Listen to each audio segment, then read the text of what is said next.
아멘. 아멘. 눈으로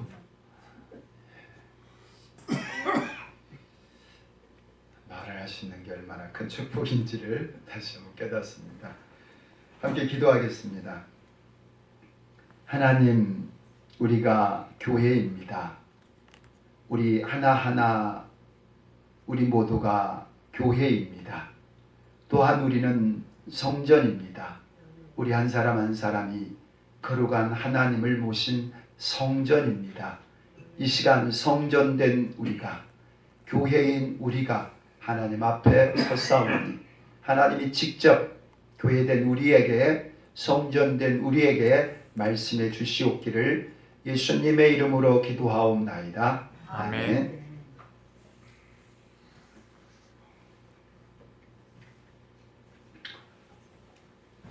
아프리카 오지에 있는 차드란 나라가 있답니다.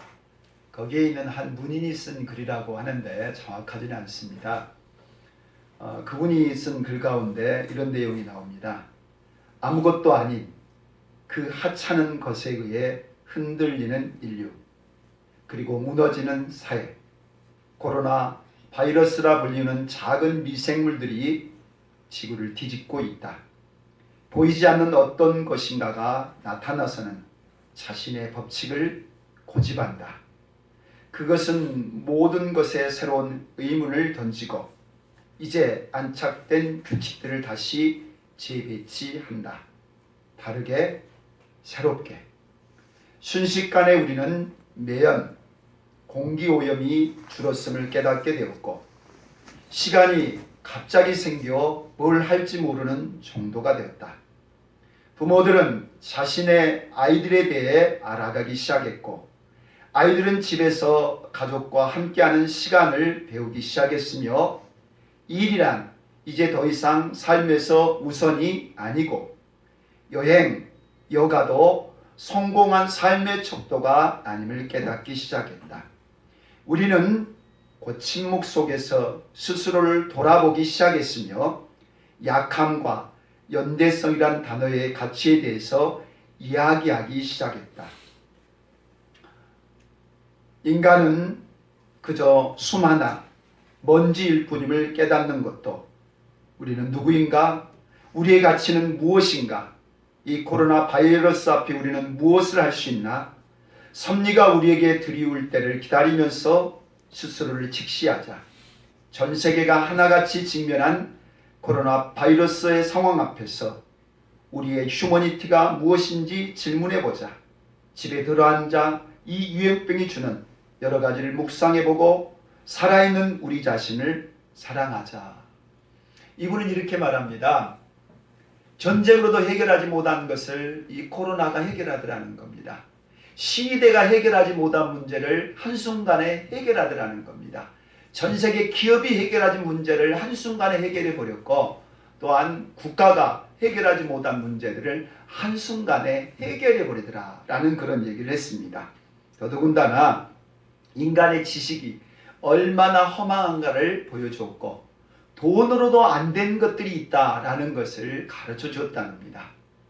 무엇보다도 선진국가가 얼마나 허망한 것인가를 보여줍니다.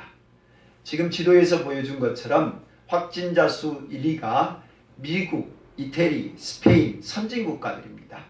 우리가 지금까지 흠모했었던 그 선진국가마저도 이 코로나 앞에 무차별적으로 초토화되어지는 것을 보면서 우리가 지금까지 생각했던 패러다임, 생각과는 전혀 다른 새로운 변화를 주고 있는 것 분명하다라고 하는 것입니다.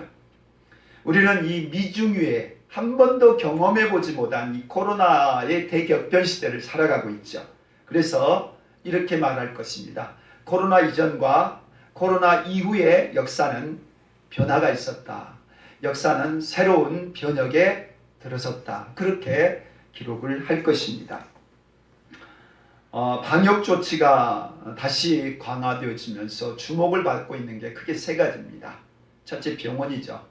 병원은 잘 알다시피 코로나 환자를 상대해야 되기 때문에 항상 긴장을 합니다.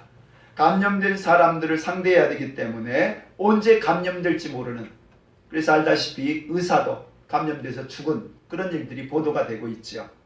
그런데 앞으로 학교가 개학을 해야 됩니다.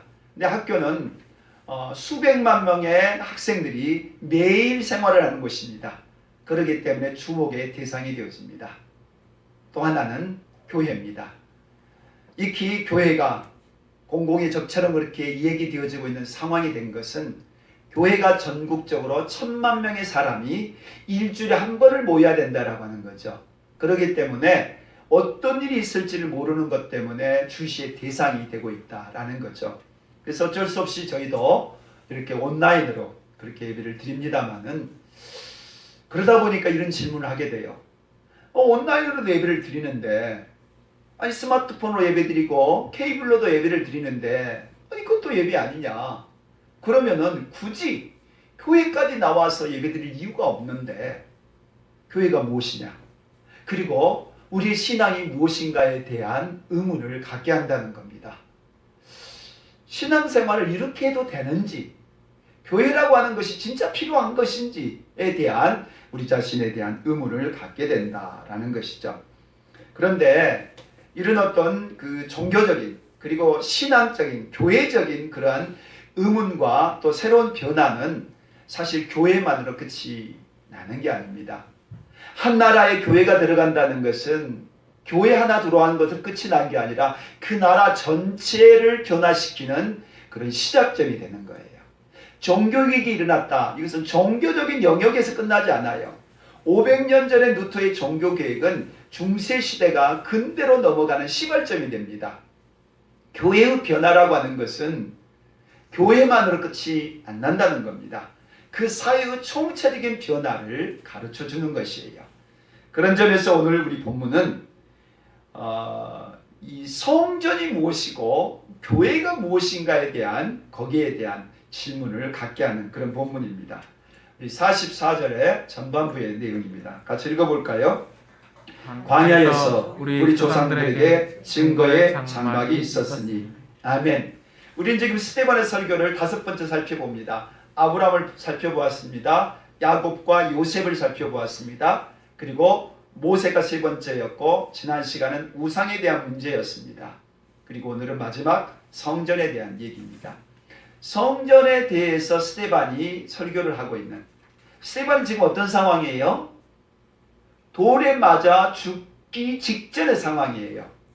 그러니까 죽음을 앞두고 마지막 유언과 같은 메시지가 지금 스데반의 사도행전 7장에 설교를 하는 거예요. 근데 그 설교에서 이 5가지의 꼭지를 가지고 얘기를 하고 있는데 마지막으로 하고 있는 게 이 성전 얘기예요. 성전은 성막이라고도 합니다. 여기서는 증거의 장막이다 그렇게 표현하고 있죠. 시내산에서 이스라엘 백성들이 도착한 후에 하나님으로부터 하나님 백성 되었다라는 것을 듣고 하나님이 주신 것이 바로 이 성막, 성전이라고 합니다. 성전은 건물로 지어진 것을 말하고 임시적으로 지어졌던 것을 성막이라고도 하고 해막이라고도 하고 증거막이라고도 그렇게 합니다. 근데 이것은 광야에 있었기 때문에 임시 텐트였어요. 천막이었다는 거예요. 그러니까 항상 이동을 해야 했었고 또한 항상 움직여야 했던 거죠. 거기에서 우리가 주는 교훈은 하나님은 정체되는 분이 아니라는 걸 보여주죠. 나중에 성전되어서 건물로 지을 때 하나님은 도리어 그걸 기뻐하지 않으세요. 내가 언제 나를 위해서 집을 만들려고 하더냐라고 말할 만큼 하나님은 계속 역동적으로 변화하시고 이동하시고 그렇게 변화하시는 분이다라는 거죠. 하나님은 시내산에서 이 성막을 지켜 하셨습니다. 44절 후반절 같이 읽어봅니다. 이것은 모세에게 말씀하시니까 그가 본 그 양식대로 만들게 하신 것이라. 아멘. 그가 본 양식대로. 그럼 누가 보여준 거예요? 하나님이 보여줬겠죠. 천사를 통해서. 그러면은 그 보여준 대로 그걸 지었다고 그랬어요. 그럼 결국 누가 지은 거예요? 하나님이 지은 거예요. 그래서 얼마나 꼼꼼하게 짓게 되는가 하면은 레위기서와 민수기서에 보시면 알지요. 하나님이 성막을 짓는데 사이즈를 말씀하시고 재료를 말씀하시고 모양을 말씀해 주시고 모든 걸 다 하나님이 세세하게 가르쳐 주십니다. 그 얘기는 하나님이 지은 집이다 이 말이에요. 할렐루야. 아멘. 성막은 성전은 하나님이 지은 집이에요. 왜 하나님이 지으셨겠어요? 하나님이 거하시려고, 하나님이 임재하시기 위해서 지은 집이라는 거예요. 그래서 하나님이 얼마나 꼼꼼하게 지은지 모릅니다. 출애굽기는 이렇게 말을 해요. 내가 그들 중에 거할 성소를 그들이 나를 위해서 짓는다. 내가 그들 가운데 거할 집이다. 그렇게 말을 해요. 하나님은 어디 계신 분이에요? 하늘에 계신 분이죠. 그런데 하늘에 계신 하나님이, 우주보다도 더 크신 하나님이 어디에 계시겠다는 거예요? 성막에 계시겠다는 거잖아요. 대박도 이런 대박이 없잖아요. 그 크신 하나님이 어디로 오시겠다고요? 성막 가운데. 그래서 성막 가운데 내가 거할 성소를 짓겠다. 그렇게 말씀하십니다. 실제로 하나님은 이 성막을 지으시고 성막의 가장 중요한 부분이 성소라고 해요. 그리고 성소 중에서 가장 은밀한 곳에 지은 것을 지성소라고 합니다. 근데 그 지성소는 아무도 들어가지 못하고 1년에 한 번 대제사장만 들어가는 거예요. 그리고 그것도 양의 피를 가지고 들어가야만 했던 곳이죠. 근데 그 지성소 안에 법궤가 있고 그 법궤 위에는 스랍이 있고 그 스랍 가운데 하나님이 거하시는 보좌가 있었습니다. 시은자다 그렇게 말을 하죠. 그리고 하나님은 그 법궤 위에서 임하시고 법궤에서 말씀을 하십니다. 그걸 어떻게 알 수 있느냐? 하나님이 임하셨을 때 하늘로부터 구름 기둥이 임했어요. 그래서 그 구름 기둥이 이 지성소에 가득 찼고 그 지성소에 들어갈 때 그 영광으로 가득 찼다라고 말을 합니다. 이 장면이 정확하진 않지만 하늘로부터 이 구름이 임한 거예요. 지성소 가운데. 그리고 그 지성소 속에 하나님이 말씀을 해주신 거예요.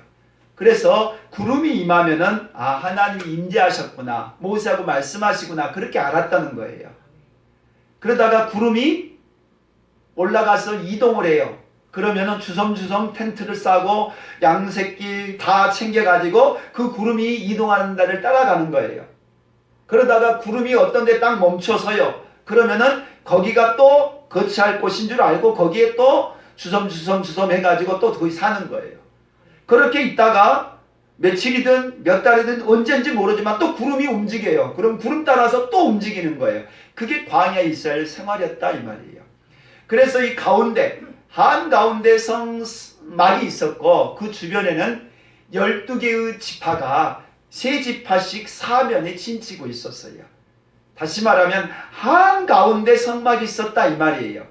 모든 이스라엘 백성들이 항상 지켜볼 수가 있는 자리, 그리고 구름 기둥이 임해서 하나님이 우리 가운데 거하신다라는 것을 볼 수 있었던 것, 그게 성막이라는 거예요. 성막은 하나님이 거하신 곳이고 하나님이 임재하신다라고 하는 것을 보여주기 위한 표시로서 그렇게 성막을 주셨다라는 거죠. 그런데 이 성막이 400년 동안 사사시대를 거치면서 임시 텐트 속에 있었어요. 임시 텐트에. 그런데 이 성막이 임시 텐트에 있으니까 너무 그것이 보기에 안 좋았던 사람이 다윗이었어요. 다윗은 하나님의 마음에 합한 자잖아요. 다윗은 하나님을 너무 사랑했고 그 사랑했던 다윗은 하나님도 너무 기뻐하세요. 그리고 다윗한테 축복을 주셨어요. 다윗도 그걸 알았죠. 목동이었던 자기를, 별 볼 일 없던 자기를 왕이 되게 했잖아요. 왕만 되게 한 게 아니라 그 후손을 자손만 내 축복하시겠다고 약속해 주셨단 말이죠. 그러니 얼마나 다윗이 감사했겠어요.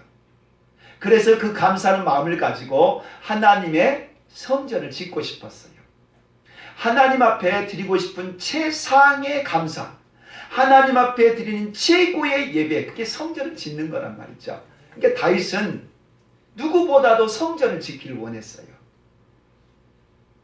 그런데 하나님은 이렇게 말씀을 하세요. 46절 다윗이 하나님 앞에서 은혜를 받아 야곱의 집을 위하여 하나님의 처소를 준비하게 하여 달라고 하더니, 그러니까 다윗은 야곱의 자손들인 이스라엘 백성들을 위해서 성전을 짓고 싶었어요. 하나님의 집이 저렇게 허술하게 임시 텐트로 있었어야 되겠느냐. 하나님의 집을 화려하고 멋지게 지어야 되지 않겠냐. 그런 마음을 품었다는 거예요. 그런데 하나님은 노하셨어요. 왜요? 피를 많이 흘렸기에. 너는 군인이었고 전쟁을 많이 했고 많은 사람을 죽였지 않느냐. 피를 많이 흘렸기에 너는 지을 수가 없어. 대신에 네 아들이 지을 수 있을 거야. 그래서 이 다윗은 모든 재료를 다 준비를 했어요. 그리고 아들에게 유언을 남기죠. 그리고 그 솔로몬이 다윗을 위해서 집을 짓습니다. 엄청나게 화려하게 짓죠. 세상에서 가장 비싼 집, 모든 것을 금과 보석으로 지은 너무너무나 아름답고 화려한 집으로 하나님의 집을 지은 거예요. 할렐루야. 아멘. 우리에게도 이런 축복이 있기를 바랍니다. 아멘. 하나님의 성전을 짓고 하나님의 성전을 통해서 하나님께 영광을 돌릴 수 있는 그런 날이 올 수 있으면 좋겠어요. 우리에게도 단독 건물을 세워서 그래야지 주님 오실 때까지 교회가 없어지지 않겠잖아요. 우리가 교회를 지어서 교회에 있는 교회를 사도 되고 어쨌든 단독 건물이 있어야지 우리가 비록 죽더라도 우리 후세대들이 그 교회를 통해서 하나님을 섬길 수 있지 않을까 하는 그런 꿈을 가지고는 있습니다. 자, 그러면 하나님이 엄청 기뻐하셔야 되잖아요. 그런데 초치는 얘기를 48절에 합니다. 읽어볼까요? 그러나 지극히 높으신 이는 손으로 지은 곳에 계시지 아니하니라. 아멘. 이것은 솔로몬에게 한 얘기예요. 솔로몬에게. 좀 이따 솔로몬 얘기를 하겠습니다만은 솔로몬이 성전을 완공을 했어요. 화려하게 지었다고 그랬잖아요. 세상에서 가장 비싼 집으로 지었다고 그랬죠.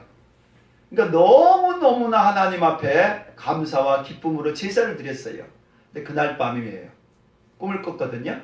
근데 하나님 나타나세요. 그러면서 하신 얘기가 솔로몬아, 네 아버지 다윗처럼 너도 나를 잘 믿으면 너에게 축복을 주겠다. 그러나 나를 거역하고 나를 떠난다면 이 성전이라도 내가 허물어 버릴 것이다 라는 얘기를 해요. 언제요? 성전을 지은 그날 밤에 성전을 완공해가지고 하나님 앞에 헌당하고 모든 백성들이 기뻐하고 즐거워했던 그날 밤에 나타나서 하신 얘기가 초친 얘기를 하는 거예요. 근데 그 얘기가 48절 스데반의 설교 속에 나오는 거예요. 지극히 높으신 이는 손으로 지은 곳에 계시지 아니하니라. 성막이든 성전이든 하나님이 계신 집이라고 했는데 하나님이 그 집에 계신다 안 계신다? 안 계신다는 거예요. 어떨 때? 우상을 숭배할 때, 하나님의 말씀을 저버렸을 때, 하나님을 거역하고 하나님을 떠난다면은 그런 것도 하나님이 거하지 않겠다 이 말이에요. 사람이 지은 것에 어떻게 사람을 지으신 창조주 하나님이 들어올 수 있느냐는 거예요. 성막이 거하시겠다고 하는 것은 믿음 없는 우리들에게 믿음 주시려고 하신 것이지, 하나님이 하늘에 계신 하나님이, 우주보다 더 크신 하나님이 어떻게 그 작고도 작은 성막 속에 들어와 계시냐 이거예요. 사람 만나주시기 위해서 하신 것이다 이 말이죠. 그러기에 지극히 높으신 하나님은 손으로 지은 것에 계시지 않는다는 거예요. 어떨 때? 우상을 숭배하고 하나님을 거역할 때. 솔로몬은 끝까지 하나님 잘 섬겼습니까? 아니에요. 그의 말년에 그는 우상을 섬겼고 그는 하나님을 떠나고 말았어요. 결국 나라는 두 동강 났던 남과 북은 결국 불과 200년, 300년 만에 폐망되고 없어지고 맙니다. 폐망되었다는 뜻은 뭐예요? 나라가 없어졌다는 것을 끝나지 않아요. 문제는 성전이 파괴된다는 거예요. 그래서 이사야서 64장은 이렇게 말합니다. 우리 조상들이 주를 찬송하던 우리의 거룩하고 아름다운 성전이 불에 탔으며 우리가 즐거워하던 것이 다 황폐하였나이다. 아멘. 하나님이 거하시겠다는 집, 내가 너희를 만나겠다고 해주셨던 약속의 장소, 너희가 기도하면 들어주시겠다고 하는 그것 마저도 하나님은 없애버리겠다는 거예요. 하나님 불태워버리겠다는 거예요. 하나님이 파괴시켜버린다는 거예요. 누가요? 하나님이요. 하나님이 파괴시켜버리고 하나님이 없애버리시고 하나님이 멸망시켜버렸다는 거예요. 그러니까 하나님의 성소가 파괴되어지는 엄청난 사건이 벌어진 거예요. 하나님은 하나님의 얼굴에 똥칠하고 하나님의 얼굴에 수욕을 안기고 하나님에게 말로 닿을 수 없는 부끄러운 일을 행하는 성전을 없애버리신 거예요. 그리고서는 이렇게 사람이 지은 성전이 아니라 사람이 지은 성전이 가지고 있는 한계성, 인간은 우상 숭배하고 말로만 닿을 수 없는 죄를 지은지라 하나님이 새로운 성전을 약속하신 거예요. 그러기에 이사야는 이렇게 말합니다. 주께서 이르시되 하늘은 나의 보좌요 땅은 나의 발등상이냐. 너희가 나를 위하여 무슨 집을 짓겠으며 나의 안식할 처소가 어디 있느냐. 아멘. 이사야 선지자가 아직 이스라엘이 멸망하기 전에, 북왕국은 이미 멸망을 해버렸고 남왕국은 아직 멸망하기 전에 한 얘기예요. 지금 이 성전이 멸망하기 전에 한 얘기예요. 하나님은 이 성전에 계시지 않는다는 거예요. 우상 숭배하는 너희가, 하나님을 떠난 너희가, 하나님을 믿지도 않으면서 종교적인 행위만 하고 기도만 하고 예배만 드리면 복 받는다고 생각하는 너희, 내가 그 예배 안 받겠다는 거예요. 그 제물 내가 안 받을 것이며 너희들의 절기가 역겹다는 거예요. 너희들의 예배가 나한테 너무 보기 싫다는 거예요. 그런 예배당 문을 닫아버리고 그들의 예배를 못 드리게 하고 그들의 예배를 없애버리겠다는 거예요. 그게 하나님의 마음이에요. 하나님을 무시해도 유관수지, 너희들이 나를 갖다가 얼마나 하대하고 무시하고 모욕했냐 이거죠. 하나님의 마음이 너무너무나 분통이 터지는 거예요. 그러니까 하나님이 지으시겠다는 그 집에 하나님이 없애버리겠다는 거예요. 그래서 바벨론 포도가 있었어요. 오늘 한국교회가 그 지경이 되고 전 세계가 그 지경이 됐잖아요. 그래도 한국교회는 예배라도 드리는 교회가 있는데 미국에 있는 교회는 아예 예배도 못 드리고 못 나가요. 움직이지도 못하게 만들어버렸어요. 하나님을 예배하는 교회를 그렇게 만든 이유가 뭐겠어요? 너희들의 예배는 내가 안 받겠다는 거죠. 너희들의 신앙 다 가짜라는 거예요. 지금까지 신앙생활하는 거 내가 그거 안 받겠다라는 그런 표시 아니겠어요? 그래서 새로운 성전을 주신 거예요. 그게 바로 예수 그리스도이죠. 예수님은 자신의 몸을 성전이라고 그러죠. 그리고서는 이 성전을 홀라 그래요. 그러니까 사람들이 착각하죠. 40년 동안 지은 헤롯의 성전을 홀라는 뜻인가? 저 미친놈이 아닌가? 그리고 그것 때문에 예수님을 잡아 죽여요. 근데 예수님은 그 성전이 아니죠. 자기 몸의 성전을 말하는 거예요. 내 몸을 헐면, 내 몸이 죽으면, 내 몸이 무너지면, 내 몸이 파괴되면 새로운 성전이 세워질 거다 이 말이죠. 예수님의 몸마저도 예수님은 파괴시킨 거예요. 그러기에 예수님이 무덤이 없어요. 예수님이 시신이 없어요. 명심해야 될 것은 우상은 어떤 우상이든지 간에 하나님은 멸하시고 말아요. 질투하시기까지 그 우상 숭배를 주님이 용납을 하지 않아요. 모세가 단 한 번 혈기 부린 것, 그게 우상이거든요. 자기를 높이고 자기를 자랑했던 그 한 가지도 주님은 심판하시거든요. 주님의 몸마저도 남겨놓질 않아요. 하늘로 가지고 가버린 거예요. 그리고 그 시신도 남겨두지 않아요. 그리고 그 무덤도 모르게 만들어버리셨어요.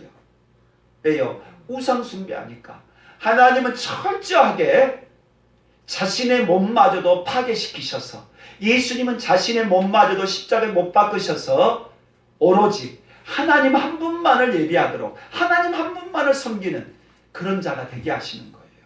그래서 성전된 자기 육체를 십자가에 못 박고 그 육체는 하늘로 가지고 가버리신 거예요. 그리고서 새로운 성전을 주신 거죠. 그게 바로 뭐예요? 우리 자신이에요. 같이 읽어봅니다. 고린도서 3장 16절. 너희가 하나님의 성전인 것과 하나님의 성령이 너희 안에 계시는 것을 알지 못하느냐. 이 바울이 한 얘기잖아요. 고린도 교회한테 한 얘기예요. 너희 몸이 성전이다. 너희 안에 성령이 거하시는 전이다. 하나님이 너희와 함께 있다. 그런데 너희가 하나님이 거하는 그 몸을 어떻게 쓰고 있느냐? 너희가 그렇게 하나님이 거하신 몸으로 믿고 있느냐? 너희가 하나님을 그렇게 대접하고 있느냐? 너희가 하나님을 그렇게 섬기고 있느냐? 지금 그 얘기예요. 너희가 성전인데, 너희 몸이 성전이고 교회가 성전인데 얼마나 제약이 많냐 이거죠. 바울만 한 얘기예요. 오늘 우리도 동일하잖아요. 우리 몸이 성전이라는데 얼마나 우리가 더럽게 사냐 이거죠. 우리 교회가 성전이라는데 얼마나 제약이 교회에 많으냐 이거죠. 그래서 주님이 뭐라고 그래요? 3장 17절 읽어볼까요? 누구든지 하나님의 성전을 더럽히면 하나님이 그 사람을 멸하시리라. 하나님의 성전은 거룩하니 너희도 그러하리라. 아멘. 사람들이 착각해요. 우리는 구약의 사람들처럼 성전까지 가서 동물 가지고 제사를 드려야 하고, 또한 제사장이 제사를 드려야 되는 제사를 드리지 않아요. 만약에 우리들한테 그렇게 제사 드리라고 해봐요. 불가능하잖아요. 비행기 타고 예루살렘까지 가서 예루살렘에 있는 성전 안에서 거기에서 정한 제물 가지고 제사를 드려야 된다니까요. 그게 본래 제사였어요. 구약 사람들 다 그렇게 제사 드렸어요. 불가능한 일 아니에요. 그러니까 예수님이 오셔서 그렇게 제사 안 드려도 되고, 이제는 내 몸이 성전이니까 내 몸을 통해서 내 이름으로 기도하고 내 이름으로 예배드리고, 내가 하나님의 성전이니까 나한테 예배드리라 말씀해 주신 거잖아요. 오늘 우리가 성전이니까 어떻게 하는 거예요? 우리가 이제 예수의 이름으로 기도하면 되고, 우리가 예수님 앞에 그냥 찬양하면 되고, 우리의 몸이 성전이니까 우리 몸 가지고 하나님 앞에 그렇게 예배드리면 사는 거예요. 아싸, 좋은 일 아니에요? 어떻게 예루살렘을 가요? 예루살렘 가신 분 없잖아요. 한 번 가는 것도 어려운데 1년에 3차례 올라가가지고 제사 드려야 되고 제물 바쳐야 되고, 말로 다 할 수 없을 만큼 제사가 어려운 일이잖아요. 그래야지 용서가 된다니까요. 될까 말까예요. 그래야지 구원 받을까 말까 한단 말이죠. 그랬던 우리들에게 예수님이 오셔서 제물 되어주시고, 예수님이 오셔서 성전 되어주시고, 예수님이 오셔서 자기 몸 찢어주셔서 우리를 구원해 주셨잖아요. 그리고 이제 우리가 성전이라고 하잖아요. 그러니 이제 우리가 하나님께 찬양하고 우리가 하나님을 예배하고 우리가 하나님 앞에 성전되며 살면 되는 거예요. 얼마나 엄청난 거예요. 어마어마한 사건이 우리에게 이루어졌잖아요. 그러면 특권이 있으면 뭐가 있어요? 책임이 따르잖아요. 대통령 되면은 권력도 있지만 뭘도 따라요? 모든 책임이 따르는 거잖아요. 마찬가지예요. 우리에게 성전이 임했으면 성전이 어떻게 되는 거예요? 거기에 대한 책임이 따르는 거예요. 그리고 두 가지를 말씀하세요. 첫 번째는 입술의 열매예요. 한번 읽어볼까요?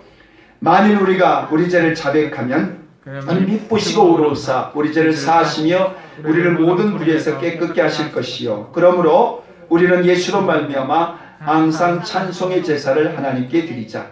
이는 그 이름을 증언하는 입술의 열매니라. 아멘. 우리가 몸이라고 그랬어요. 성전이라고 그랬어요. 우리가 하나님이 거하신 집이래요. 하나님 우리 가운데 거하신대요. 그러기에 우리가 두 가지 걸 해야 된다는 거. 첫 번째, 입술의 고백과 입술의 찬양이에요. 입술의 제사를 드려야 된다는 거예요. 고백이 뭡니까? 회개하는 거죠. 회개해야만 더러운 입술 속에 나온 모든 걸 없애야만 하나님의 찬양을 받으시죠. 입술로 저주하고 입술로 죄짓고 입술로 상처주고 입술로 뭔가 나쁜 짓 다 해놓고 나서 그 입술로 하나님 찬양한다고 들어요? 말로 알 수 없는 거죠. 그러니까 회개하라는 거예요. 자백하라는 거예요. 자백이 뭐예요? 공개적 고백하라는 거예요.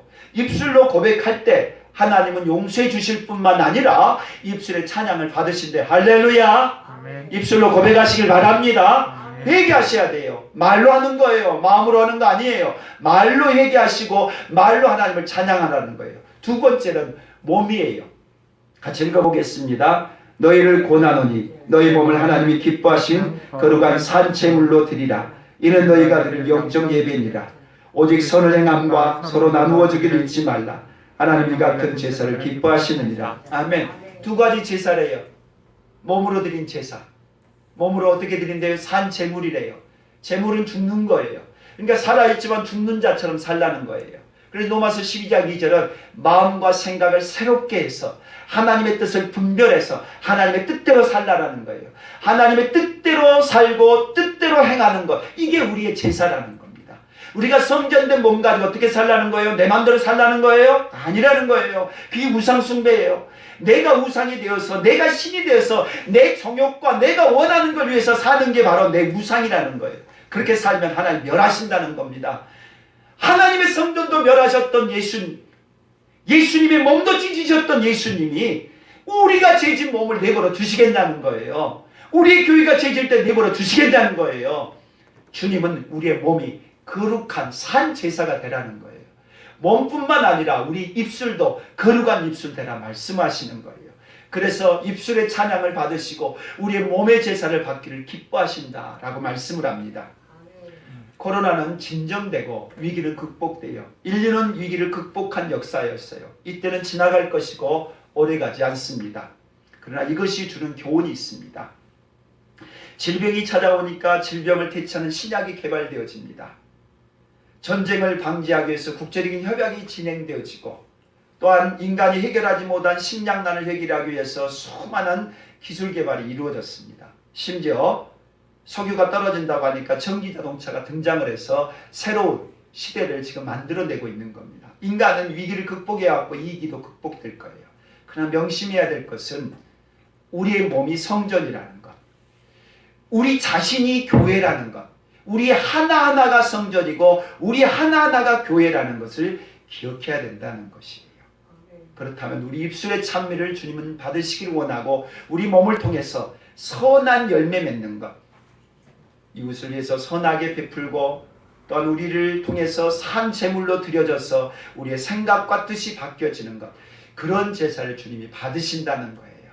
우리 모두가 이런 합당한 예배자, 우리가 하나님에게 드리는 예배를 주님과 우리가 주님의 교회인 것을 믿사오니 주의 성령께서 우리 가운데 거하셔서 우리의 더러움을, 우리의 온갖 제약된 것을 회개하라 말씀하시고 자백하라 말씀하고 계시오니 우리 입술의 모든 죄를 씻어주시고 우리 입술의 찬양을 기뻐받아 주옵소서. 우리의 몸이 거룩하게 드려지기 위해서 우리의 뜻을, 우리의 생각을 새롭게 하라 하셨으니 우리의 마음과 우리의 몸이 하나님께 온전히